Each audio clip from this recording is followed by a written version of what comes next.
ahli maupun saksi fakta. Baik. Itu saja yang mulia. Berkaitan dengan juru bicara, memang kami sudah tentukan untuk setiap saksi tetap 2 orang. Kalau nanti sudah ganti saksi, kemudian ganti jubir, silahkan. Silahkan, Pak. Jadi yang penting setiap saksi atau ahli yang diajukan hanya boleh ada 2 penanya untuk jatahnya. Tapi kalau sudah ganti saksi, sudah ganti ahli, nanti bisa bergantian. Terima kasih yang mulia. Baik. Kemudian soal waktu tetap kami lebih mudah dan lebih sistematis kalau dipisah untuk pemeriksaan saksi dan ahli, sehingga untuk hari Senin tanggal 1 April 2024 giliran pemohon nomor 1 untuk mengajukan ahli dan saksi tidak boleh lebih dari 19 orang. Kemudian mekanisme jubir sama dengan tadi yang disampaikan kepada pemohon nomor 2. Kemudian berkaitan dengan ada beberapa permintaan untuk memanggil kementerian itu nanti kami akan bahas dulu di rapat hakim. 8 pelanggaran prosedur tersebut tidak memiliki data-data yang mencukupi. Pemohon tidak mampu membuktikan adanya perpindahan atau migrasi suara secara paralel dan signifikan. Kemudian yang menjadi persoalan, terhadap dalil yang disampaikan tersebut, apakah menjadi layak untuk diadili oleh Mahkamah Konstitusi? Dari 8 persoalan, hanya 1 dalil yang terkait dengan migrasi suara, yakni pengurangan suara pemohon, didalilkan oleh pemohon terjadi di 2 TPS. Yaitu pertama, didalilkan telah terjadi pengurangan suara pasangan calon nomor urut 1 di TPS 006, Kelurahan Soko, Kecamatan Dewe, Kabupaten Kudus. Suara pasangan calon nomor urut 1 dalam C1 plano tertulis 9 suara sah. Namun dalam penulisan di dalam perhitungan KPU terinput 4 suara. TPS yang kedua adalah TPS 001 Kelurahan Kalirejo, Kecamatan Kebumen, Kabupaten Kebumen. Suara pasangan calon nomor urut 1 tertulis 38 suara sah.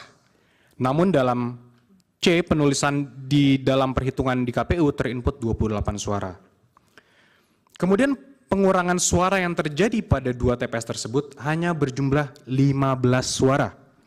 Sedangkan pasangan calon nomor urut 1 secara nasional memperoleh 40.971.906 suara. Dan pasangan calon nomor urut 2 memperoleh 96.214.691 suara. Oleh karenanya, selisih suara yang diperoleh oleh pasangan calon nomor urut 1 dengan pasangan calon nomor urut 2 adalah 55.242.785 suara. Sehingga dengan selisih suara yang sangat jauhnya, masih layakkah untuk diadili oleh Mahkamah Konstitusi? Tentu sangat tidak layak.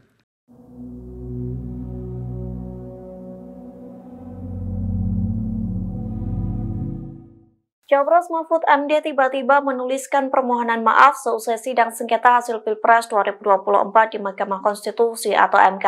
Mahfud MD mengakui kesalahannya soal pernyataan pengantar yang disampaikan saat sidang perdana di MK pada Rabu 27 Maret 2024. Adapun permohonan maaf itu dituliskan Mahfud melalui akun X pada Jumat 29 Maret pagi.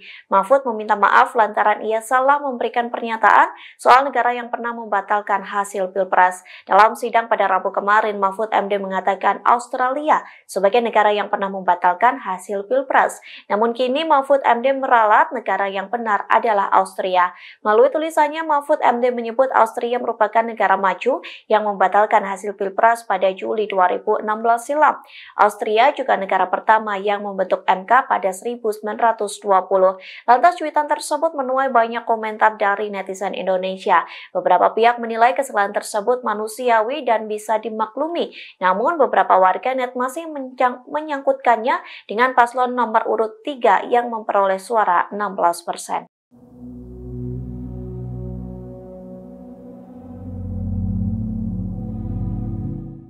Anggota tim kuasa hukum Prabowo Gibran sedang menjadi sorotan publik saat sidang sengketa hasil Pilpres 2024 di Mahkamah Konstitusi atau MK. Pasalnya, anak-anak dari advokat ternama di Indonesia mendapat karpet merah untuk berbicara di ruang sidang MK. Adapun kesempatan ini langka karena mahkamah memberi batasan yang sempit. Dikutip dari Kompas.com, putra advokat senior di kubu Prabowo Gibran unjuk gigi membela kliennya dari berbagai tudingan soal cawe-cawe Jokowi dan ketidakabsahan dari pencalonan Gibran. Hal itu terjadi saat sidang lanjutan sengketa hasil Pilpres 2024 di MK pada Kamis 28 Maret. Terlihat putra Otto Hasibuan, yakni Yakub Putra Hasibuan, yang mendapat giliran kedua setelah ayahnya turun dari podium. Dengan lantang, Yakub membacakan jawaban Prabowo Gibran selaku pihak terkait terhadap tudingan dari kubu Anies Muhaimin. Bahkan, Yakub mengatakan pihaknya mengantongi bukti kecurangan dari kubu lawan. Selesai berbicara di sidang MK, Yakub juga memperoleh kesempatan untuk berbicara dalam konferensi pers pada Kamis 28 Maret sore. Yakub mengklaim bahwa keterlibatan dirinya merupakan arahan dari Yusril Iza Mahendra yang merupakan advokat senior yang juga menjadi ketua tim hukum Prabowo Gibran. Sementara itu, Yusril dan putranya Yuri Kemal Fadlullah berkesempatan untuk membacakan jawaban terkait gugatan Ganjar Mahfud secara bergantian.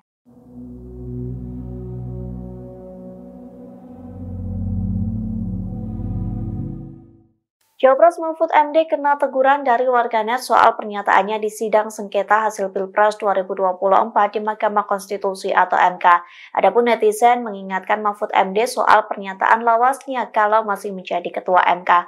Menanggapi teguran tersebut, Mahfud MD pun seolah-olah berpura-pura lupa. Mulanya Mahfud MD mengunggah kembali cuplikan pernyataannya saat berbicara di MK pada Rabu 27 Maret 2024. Potongan statement Mahfud MD diunggah di akun X pada Jumat 29 Maret. Dalam pernyataannya, Mahfud berharap MK dapat bekerja dengan independen, penuh martabat dan penghormatan. Mahfud MD pun menegaskan bagi kubunya yang penting bukan siapa yang menang atau kalah. Sebaliknya, proses yang ditempuh di MK menjadi edukasi bagi bangsa untuk menyelamatkan masa depan Indonesia. Lantas unggahan tersebut mendapat teguran keras dari salah satu warganet. Ia mengingatkan Mahfud MD soal pernyataan lawasnya menjadi hakim MK. Saat itu Mahfud mengatakan KPK, MK, Bawaslu akan selalu salah di mata yang kalah. Siapa sangka mantan Menko Polhukam itu mengomentari teguran dari netizen. Namun Mahfud seolah berpura-pura lupa dan menanyakan balik sosok yang menyampaikan pernyataan tersebut. Ketua Tim Hukum Ganjar Mahfud, Todung Mulya Lubis, kembali membahas soal seorang Kapolda yang akan dihadirkan di sidang MK pekan depan sebagai saksi. Namun hingga saat ini belum diketahui apakah Kapolda tersebut diberikan izin oleh atasan untuk hadir menjadi saksi. Terkait hal tersebut, Todung Mulya mengatakan tim kuasa hukum Ganjar Mahfud akan mempertimbangkan jika diperlukan mengajukan permohonan ke MK. Namun untuk saat ini tim 03 hanya mementingkan Menkeu Sri Mulyani dan Mensos Tri Risma hari ini untuk menjadi saksi dalam sidang MK. Todung juga menegaskan bakal menghadirkan 8 ahli.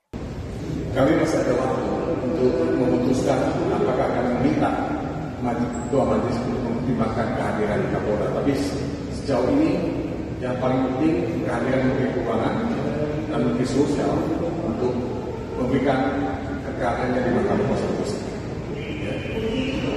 Kami tidak banyak ahli yang akan kami hadirkan. Saya bisa bocorkan jumlahnya. Ada 8 ahli. Ada ahli tata negara, ada ahli psikologi politik, sosiologi politik, komunikasi politik, ada ekonom juga, ekonom pertanian yang tahu mengenai bansos, dan juga ahli IT. Jadi saudara-saudara, ini begitu pentingnya kita mencari semua informasi, keterangan, bahan yang selengkap mungkin untuk bisa memahami betapa banyaknya pelanggaran, kecurangan yang terjadi pada masa pemilu. Bukan pada saat pencoblosan Bapak sebagai, tapi jauh sebelumnya. Itu yang kami sebut sebagai nepotisme yang melahirkan abuse of power dan koordinasi. Coordinated abuse of power. Nah, saudara, sekali lagi saya ingin mengatakan, this is the moment of truth. This is the best of history. Ujian sejarah. The moment of truth untuk kita semua. Untuk kalian, untuk anak-anak kalian, untuk cucu kalian, dan untuk Indonesia yang kita. Oke ya? Satu lagi, kalau kita dari unsur ahli ya Pak, tapi kalau dari unsur saksi, kira-kira dari elemen apa aja ya Pak? Ya, saksi itu kan Anda tahu jelas definisinya. Mereka yang menyaksikan, yang melihat, mereka yang merasakan, mereka yang mendengar, mereka yang ada di situ. Ya. Jadi mereka yang betul ada di lapangan. Jadi ya, itu the first hand information. Oke ya, terima kasih teman-teman ya. Download Tribun X sekarang, menghadirkan lokal menjadi Indonesia.